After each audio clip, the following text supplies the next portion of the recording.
D boss ಮೂವಿನ ಯಾರು ಕೂಡ promote ಮಾಡಬೇಡಿ, ಹಾಗೆ ಯಾವುದೇ ಟಿವಿ ಶೋಸ್ಗಳಲ್ಲೂ ಯಾವುದೇ ಚಾನೆಲ್ಗಳಲ್ಲೂ ಹಾಕ್ಬೇಡಿ. ಯಾಕಂದ್ರೆ ಆ ವ್ಯಕ್ತಿ ಮುಖನ ಹಾಕಿ ತೋರಿಸುವಂತ ಯೋಗ್ಯತೆಗಳು ಯಾವುದೇ ಒಂದು ಮಾಧ್ಯಮಕ್ಕೂ ಇಲ್ಲ. ಅದನ್ನ ನಾನು ಓಪನ್ ಆಗಿ ಹೇಳ್ತೀನಿ.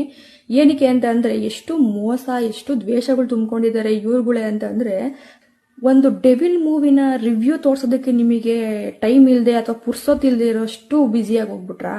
ಯಾರೋ ಹೀರೋ ಅಲ್ಲ ಗುರು, ಅಟ್ಲೀಸ್ಟ್ ನೀವೇ ನಡೆಸ್ಕೊಡ್ತಾ ಇರೋಂಥ ಒಂದು ಶೋ ಅಲ್ಲಿ ಇರೋ ಒಬ್ಬ ಕಂಟೆಸ್ಟೆಂಟ್ ಆಕ್ಟ್ ಮಾಡಿದಾನೆ, ಅದನ್ನ ತೋರ್ಸಕ್ ನಿಮ್ ಕೈಲಿ ಆಗಿಲ್ಲ ಅಂತ ಅಂದ್ರೆ ಒಂದು ವ್ಯಕ್ತಿ ಮೇಲೆ ಎಷ್ಟು ದ್ವೇಷ ಇಟ್ಕೊಂಡಿದ್ದೀರಾ ಅನ್ನೋದು ಎಲ್ರಿಗೂ ಗೊತ್ತಾಗೋಗ್ಬಿಡುತ್ತೆ. ನಿಜವಾಗ್ಲೂ ಕಸಿನ್ಸ್ ಜೊತೆ ಅಥವಾ ಫ್ರೆಂಡ್ಸ್ಗಳ ಜೊತೆ ನಮ್ಮಿರೋ ಗ್ರೇಟು ನಿಮ್ಮಿರೋ ಗ್ರೇಟ್ ಈ ತರ ಎಲ್ಲ ತಮಾಷೆಗೆ ಮಾತಾಡಿದ್ದೀನಿ ನಾನು. ಪ್ರೌಡಾಗಿ ಹೇಳ್ತೀನಿ, ನಾನು ಡಿ ಬಾಸ್ ತರ ಯಾರೂ ಇಲ್ಲ. ಹಿಂದೆ ಒಂದು ಮುಂದೆ ಒಂದು ದೇವರಣೆಗೂ ಯಾವತ್ತೂ ಮಾತಾಡಿಲ್ಲ. ಏನಿದ್ದರೋ ನೇರ ಫೇಸ್ ಟು ಫೇಸ್ ಮಾತಾಡಿದ್ದಾರೆ. ಅಂಡ್ ನಿಯತ್ತಾಗಿ ಕರೆಕ್ಟಾಗೇ ಇದ್ದಾರೆ. ಅವರೊಂದು ಹಳೇ ಮಾತು